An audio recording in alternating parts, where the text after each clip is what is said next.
Hello, everyone. Welcome to the Tablas Creek semi-weekly Instagram live broadcast. We are currently at slightly hazy Paso Robles. It moved from foggy and overcast overnight to slightly hazy now. We have a little bit of smoke coming from some of the fires up on the kind of California-Oregon border. But it's nice to see the sun.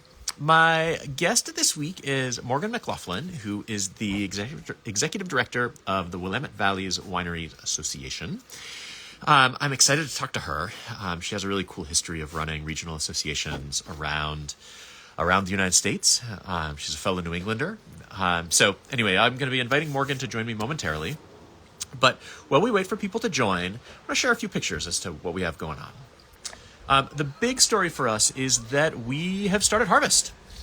Just last week, a week ago yesterday, brought on our first couple of Patalan lots. Thursday of last week, we got the first couple of lots off the estate. More Patalan today. Nothing is moving very fast because it hasn't been particularly hot.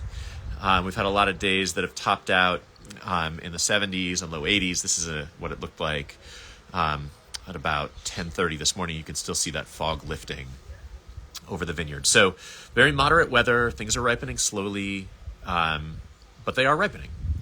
So we're able to get in a combination of some Viognier. That's what you see here. We have some Vermentino in. We've got, oddly enough, our first Roussan lot in. And then we've got a bunch of Syrah. You can see Syrah currently in one of our big wooden uprights. Out in the vineyard, things are kind of slowly getting ripe. Run through a few varieties for you. So Mourvedre, all the way through Veraison. Just about everything's through Veraison at this point, with the exception of a few little laggard Grenache clusters. You can see some of the still pinkish berries in that Grenache. Show you Syrah, which is the ripest. We haven't picked any Syrah off the estate, but that's probably coming next week. It looks great. And then two of the trace varieties, some Counoise. That's a long way from ripe. It's probably not till November. And then finally, Senso, which is looking good. So what this all means is basically that we have a delayed harvest. We're roughly... I'm going to stop sharing.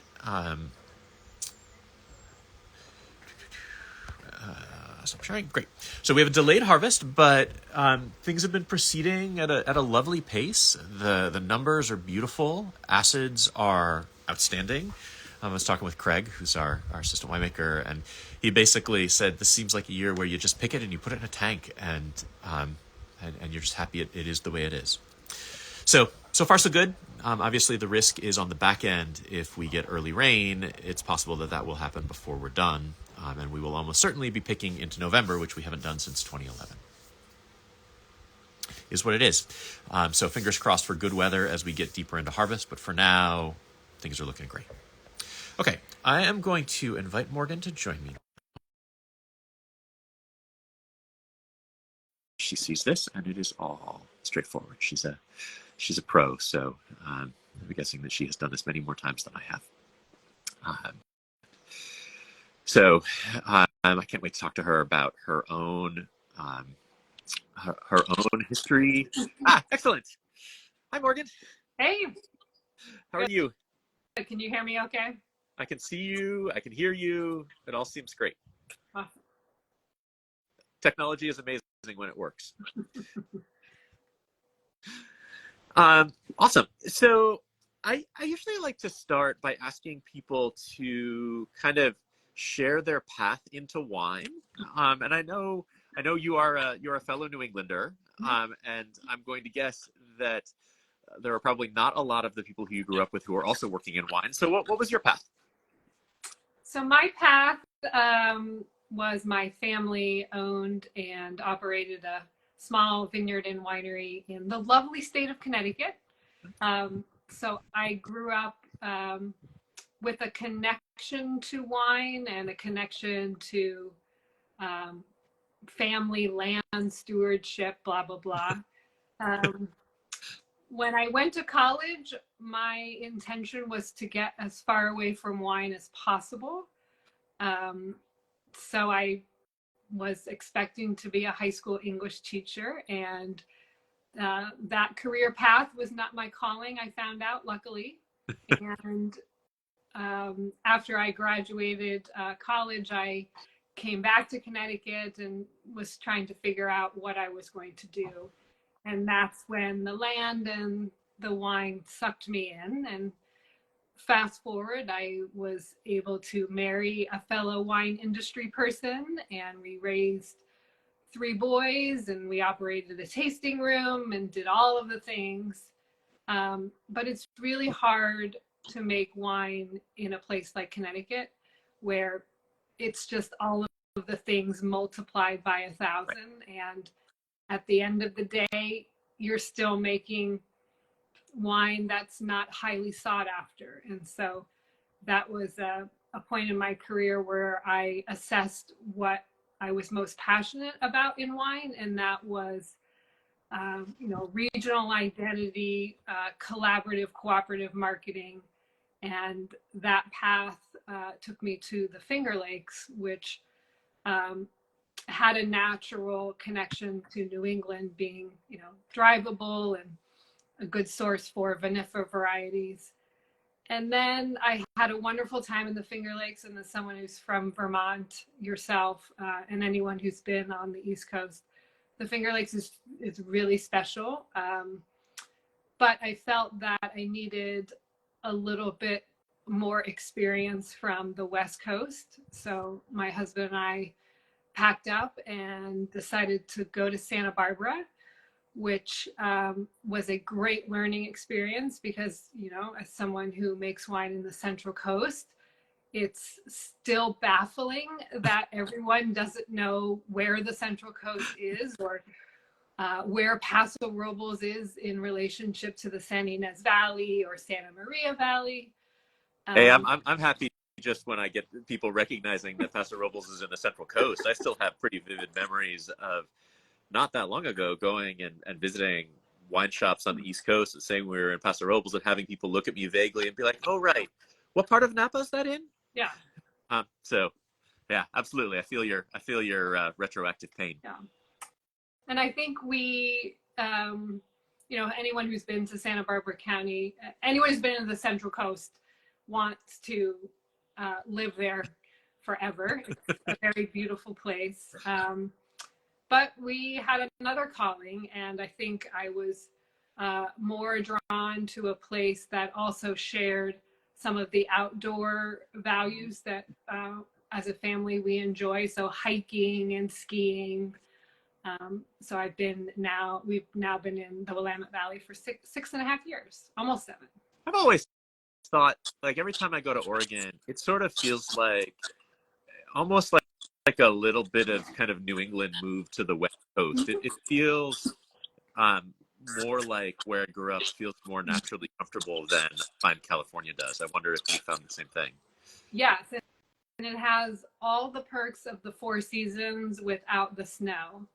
So, but snow is 2 hours away. So my husband loves to ski, so he'll get up in the morning and head up to Mount Hood, and I can enjoy 50 degrees and rain for 6 months. That's the one trade-off, is the winters can be a little more challenging. But. So do you still have the family vineyard and farm in Connecticut? It's complicated. We do. We own it. We own the land. It doesn't operate as a vineyard and winery currently. Like with every family business, there's generational priorities, and so I expect something to evolve over time with the property. Just it won't be as a wine producing farm. So did you have like a specific moment that kind of crystallized for you the importance of regions kind of getting together to market themselves? Was this like back when you were in Connecticut? Was there anything like that crystallized that? Oh, certainly. My parents, whether they had foresight or not, or stupidity, They were one of the first wineries founded in Connecticut. I don't take much pride in that history, but at that time, wine tourism was just beginning to get started around the country. And the history with family wineries and being able to have permits where you can, make wine as a family-owned business and invite visitors, blah, blah, blah. But being Connecticut, in the 90s, people are kind of scoffing. Like, why would I want to go taste marginally decent wine in an area that I'm not familiar with? And so that was when the independent wineries got together and said, we need to do collaborative marketing. We need to pool resources. And that was the formation of the Connecticut Wine Trail. So if you ever go to Connecticut, you'll see blue highway signs. And that was, a lot of advocacy work, working with the state, and also just wineries recognizing that it wasn't about competition with your neighbor. It was about generating more broader recognition. And I think taking that through all of the regions that I've had the privilege of representing, each region is so different. And that's, I think, what 20 plus years have brought to me is you can't create a formula that would work in the Finger Lakes, that would work in Paso Robles, that would work in Oregon. And so, at this moment of time, the wine industry is facing a lot of hurdles, and you're one of the biggest champions to bring forth awareness of the biggest global challenge, and that's climate change. And so I think it's a challenging, stressful time for everyone in the industry around the world, but at the same time, seeing glimmers of hope and seeing exciting new projects and entrepreneurs and you who are like sharing articles and, taking a risk with new packaging. It's like, that's the part of the industry that I'm getting really excited about. And I definitely want to talk to you about one of those projects that I know that you're involved in with Revino in Oregon. But I want to go. I'll get there in a second. Yeah. So your first winery association job running the association was in the Finger Lakes. And I think the Finger Lakes are like, at this point, people really think of it as one of the high quality regions in America. But was that the case when you started in 2007? That feels like it was maybe early for people to have realized that. Well, I think it's important to be kind of humble and recognize where individuals and associations, where they fit into a broader narrative. So I don't want my comments to be seen as, oh, I was instrumental in flipping a switch, because there was, a lot of important work that had been happening. But certainly the Finger Lakes had an opportunity to go from a regional backyard destination that solely focused on New York residents, people from Pennsylvania, Ohio, to no, this is one of the most important cool climate, aromatic, white producing regions in the world. And I think it took someone who came from the outside, who was able to understand the context of the region in the global wine community and be bold to say, no, we need to push. And I remember there's one particular story that is the most transformational in my career, and that is going to the Wine Spectator office in New York City. And my friend James Moldsworth will be part of this conversation. But that was one of the areas of opportunity that we recognized early, was the Finger Lakes. Even though it's a rural region, it's 4.5 hours to New York City, one of the most important wine markets in the world. And that's the center of wine media. And so there had always been a disconnect. And so again, sort of being bold and audacious, which now seems like that's what everybody does. but getting into the car and having a desk side appointment with James and others at Wine Spectator, and the question being, why should we care, and why aren't we getting access to wines to review? And so that was like going back home and trying to understand why wineries weren't submitting and what were their areas of concern, and how do we bring education to critics who aren't familiar with the region. Like, Rieslings from the Finger Lakes are not going to be similar to Rieslings from Oregon or Austria or Germany. They're going to be different, but that's part of a region's work, is bringing education and awareness and celebrating differences. Like, every region is different. Yeah, for sure. And so it sounds like there were issues both with, like, from the Wine Spectator's end of getting enough people to send in their wines, and from the region's end feeling like it was getting the attention that it deserved from the magazine. Yeah, one of the areas we realized we needed to make it easy. So instead of having wineries, now you just submit directly. There's a different process, but we would have all of the wines consolidated in our office. And then I had this, because I had 3 boys, a town and country minivan. So I would load all the samples into this beautiful minivan and drive them to New York City. And then wine enthusiasts, we did the same, and they're in Westchester.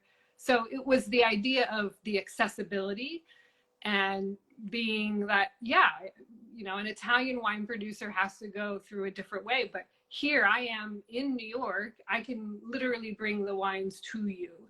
And so that helped establish important relationships with key critics. And then I think you can follow a lot of the trajectory from there. Cool.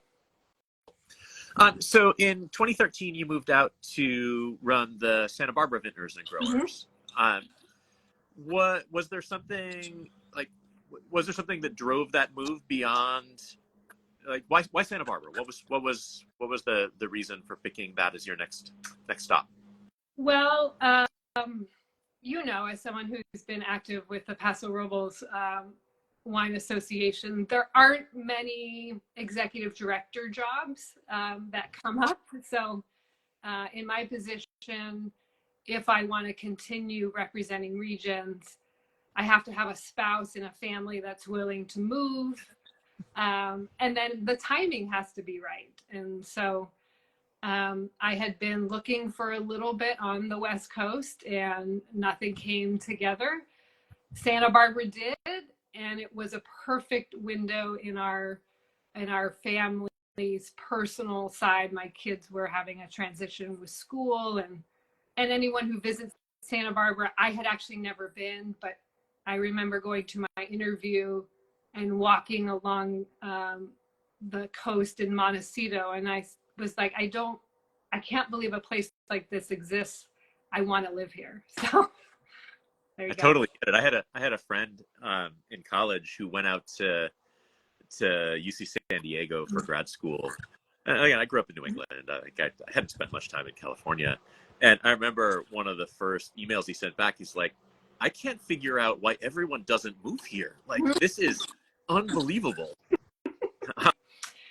Yeah. So at the time, so in 2013, what did you feel like the big challenges were at that point? Challenges and opportunities were for Santa Barbara? Those challenges still remain. I think, the success that I had in the Finger Lakes, I thought I could more easily bring that to Santa Barbara County.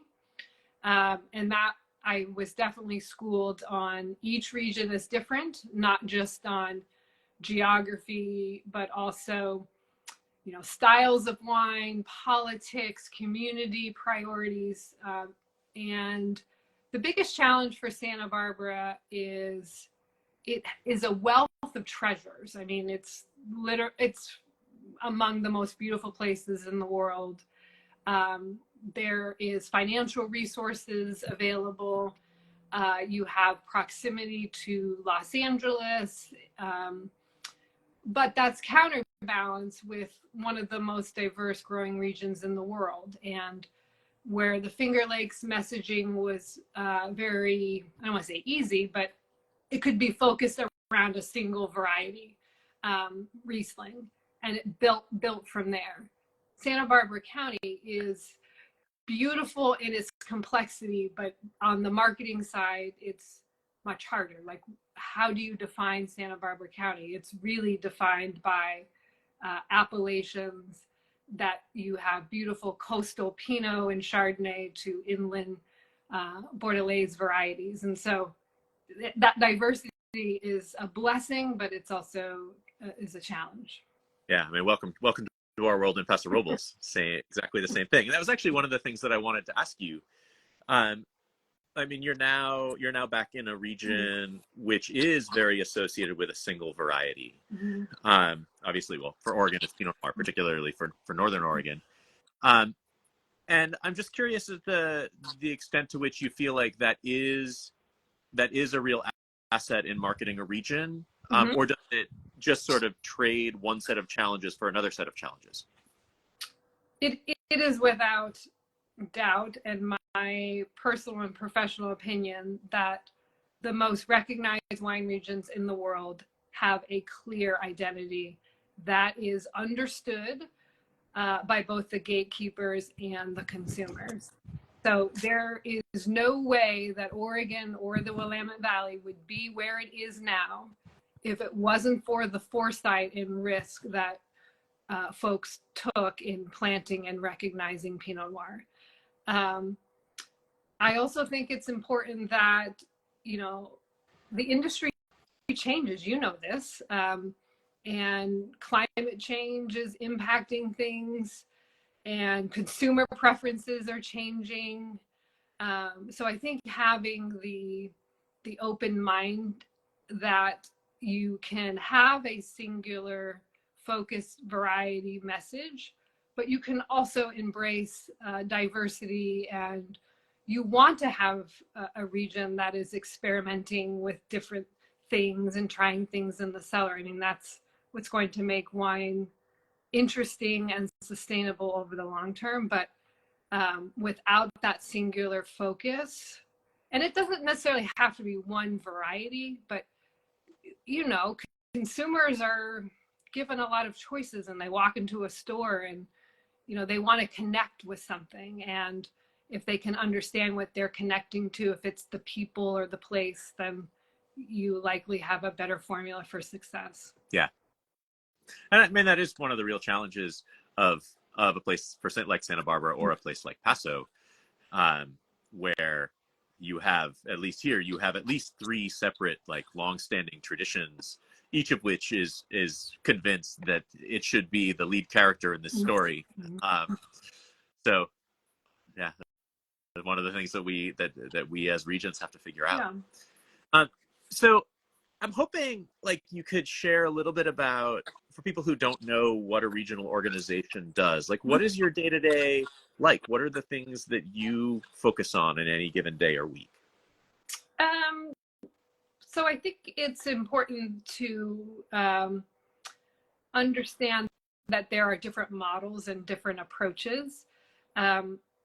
So in the Willamette Valley, we are it's a 501c6. So I tell people we're like a chamber of commerce.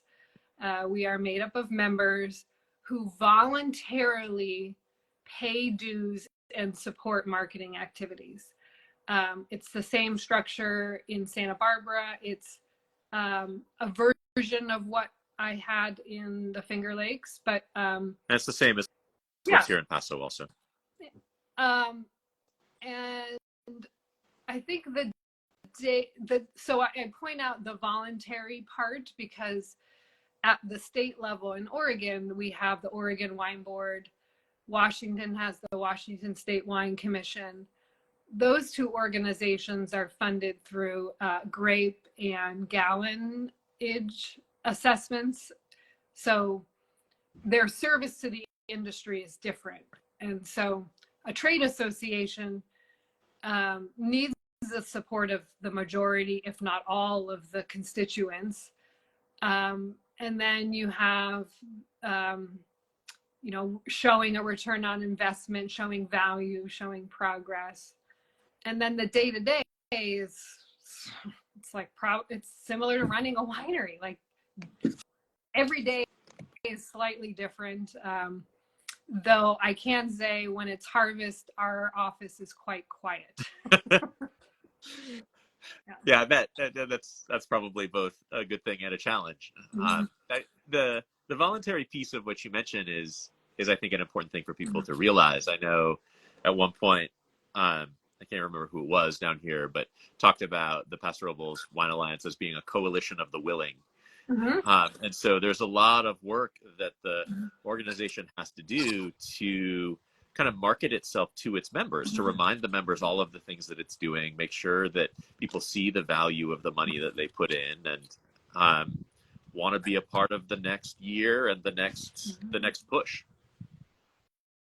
Yes, and that's something I've definitely learned to appreciate over time is, you can have 500 members and you have to think of them as 500 family members. Right. And everyone has different personalities, different priorities, how they like to be communicated to. We have some members now that just text me. Others are prolific on social media, so we'll communicate on Instagram, or others are, I don't even check my email. You have to call me. So I think the diversity of communications has changed, but yes, it's the group of the willing.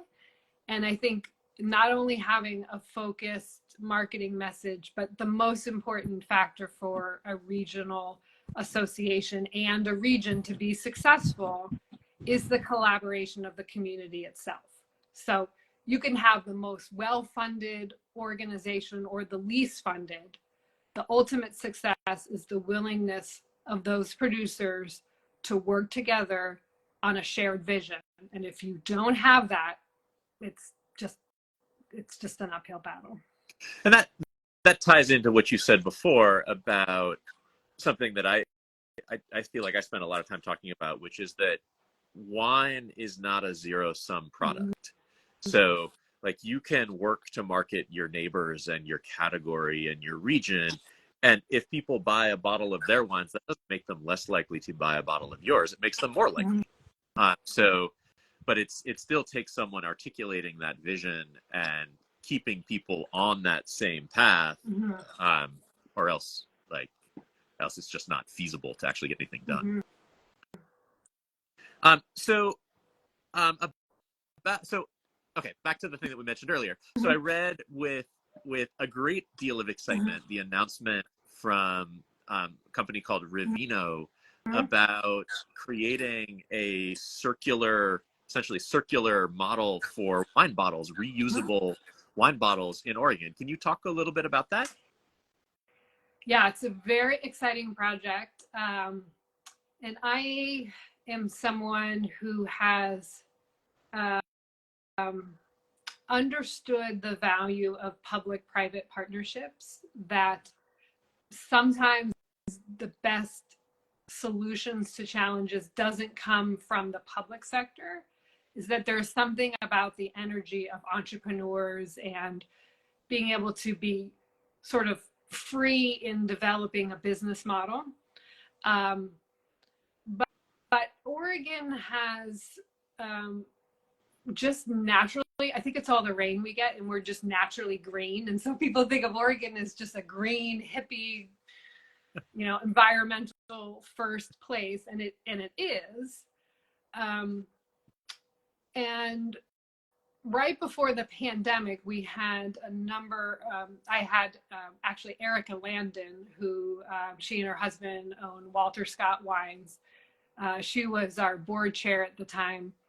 And if anyone has ever met Erica, she's just like, we're just going to take on the world. Like, she has a very can-do attitude.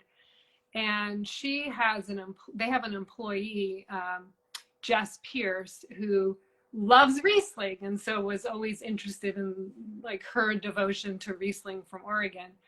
But she's a small producer with her little brand, and Pierce, and she her point of differentiation was using a refillable beer bottle. And she and Erica and her husband would be like, oh, why doesn't wine have a reusable bottle more broadly? Why is it that Jess has to use a beer bottle? And so Erica was getting some early conversations going, and Adam was part of Adam from Revino, one of the partners, was part of the early conversations, but it was completely overwhelming. And it's like, you don't even know where to start. And then the pandemic came, and where we had ideas floating in our minds and lots of meetings, nothing was able to get off the ground. And then out of the woodwork, Adam and Keenan have like been working on taking these early ideas, and Adam had the experience with the reusable bottle with where he was working at a winery in Portland, knew Jess, like I think they even bottled her Riesling. So there's like the small connection. And Adam and Keenan were able to put together, a business plan and present this concept to the industry. And it's been so exciting to see that entrepreneurial spirit and the fact that they see an area to address a major sustainable packaging issue, but to see that there's a business opportunity there, and to have the foresight and the dedication to see it through. It makes it like much easier on our side, where we have been thinking about ideas but not knowing how to execute, because we specialize in marketing. We're not about figuring out supply chain and developing glass bottles and working with recycling locations. And so it's just the timing is just perfect. And so long-winded answer. No, it is so exciting. And it does feel like Oregon, with its focus on direct to consumer and the fact that it's a large percentage of the wine is sold like in the state, it just feels like a perfect place to start with something like this. Because I mean, we've been looking at a couple different ones, but like one main opportunity to do a similar thing down here in California. And like there's so many challenges before you can get started. It's so daunting. You've got to agree on a bottle that people will share. You've got to figure out how to get that tested and into production. You've got to then worry about things like labels. How do you have a label that's removable? You've then got to do the collection pieces. You've got to work with the state agencies that do recycling, or you've got to create collection points at wineries. And then you actually have to do the washing, sterilizing, sorting, and sending back. And it's a lot. And so just seeing a place which has like gotten to the point where they can even announce it getting off the ground, like I think it's so cool. Such an important step for wine in general, and exciting that it's happening in Oregon. Yeah, and I just can't express the gratitude for people who have an idea that can translate it into a business model. And I think was it the White House, Biden announced a Green Corps is coming, a branch of the government where like AmeriCorps is that, young people can, help contribute to making our place a better place to live. I think there is going to be so many more green type of business opportunities, and wine has always felt it's just slower to adapt. There's a lot of traditions that are built into our industry. And then I think the other thing that folks are just kind of working through is is the challenges of the supply chain during the pandemic, and people still reliving the trauma of, I can't source glass, and I've got a bottling date, and the bottling truck is coming, and where's my glass? And so, all right, you're bringing back unpleasant memories. So I think so I think it's the industry has provided a lot of good feedback to the Revino team, and they've been very open to hear from multiple perspectives. And Oregon has always had that, we can do it kind of spirit. And I also have to acknowledge, someone in particular, Pat Dudley. The Castile family is an important family in the Oregon and Willamette Valley story. And I think what's really gives me hope about the future of our industry and making progress on sustainable initiatives is when you have someone like Pat, who has seen her family's evolution, and she's seen Oregon go from where's Oregon to being sought after around the world. For her and her family to say, this is so important, and people look to Pat as a leader. She was instrumental in many of the key initiatives here in Willamette Valley. So I think it's that combination of, there's no way the wine industry would have been able to come up with a Revino type project to actually execute without that private sector investment. But at the same time, it's, wineries have to say, we can't just talk about making progress, we have to be part of it. And when you see some of these early founded wineries being the first to jump in, it's like, I know we can get there because they've demonstrated leadership over, many decades. Yep. And that's one of the things that, I keep coming back to, is that there are real business opportunities in this. I mean, the reason why there are opportunities is that resources have costs. Mm-hmm.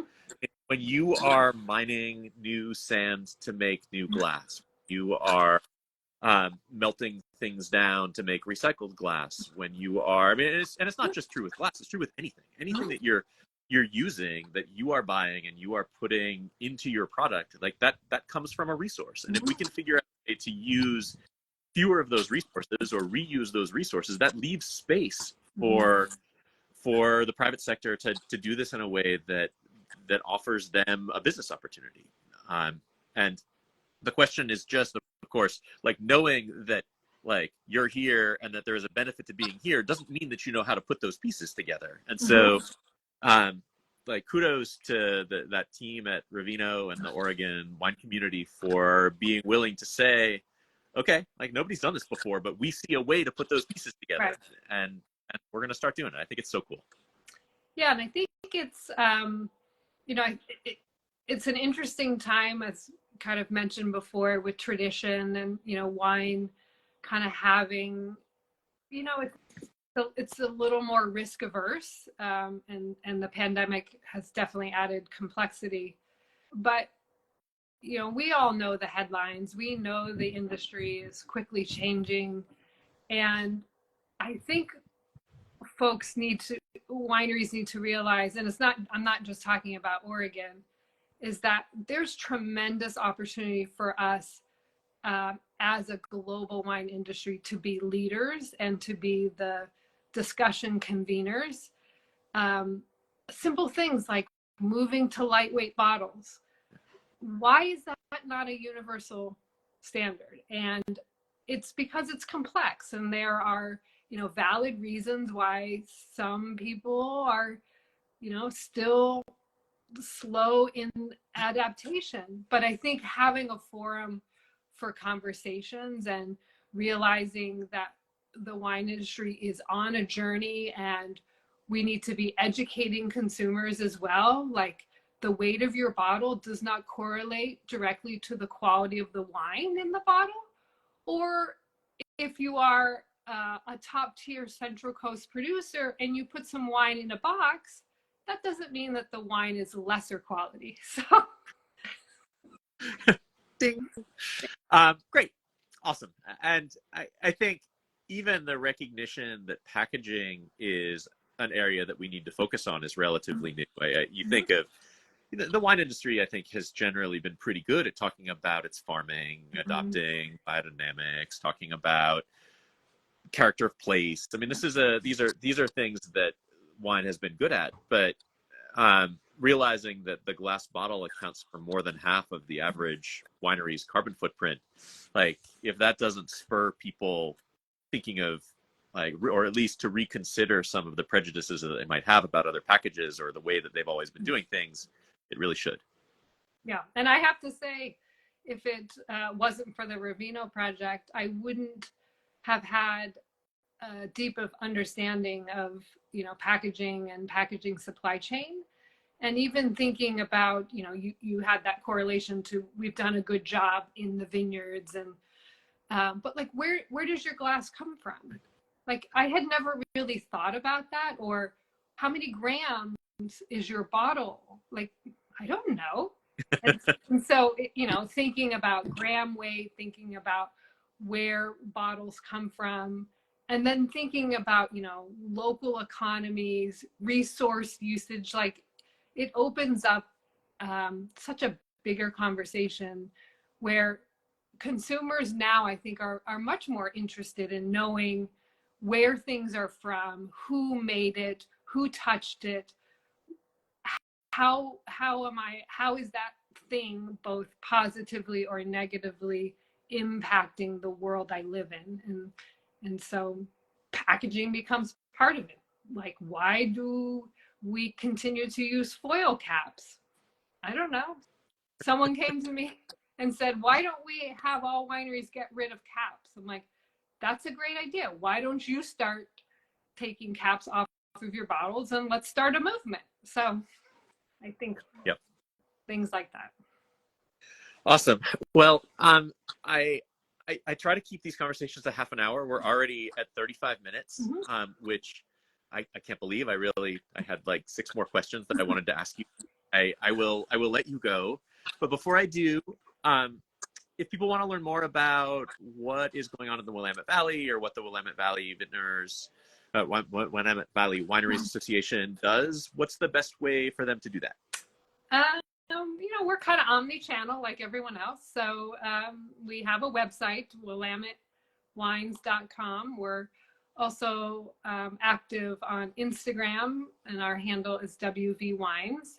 We are not yet on TikTok. We're kind of saving that for when we are ready. But so those are the best places. Awesome. Cool. Well, Morgan, thank you so much for taking a little time out of your Wednesday, sharing your story and just for your work and your leadership.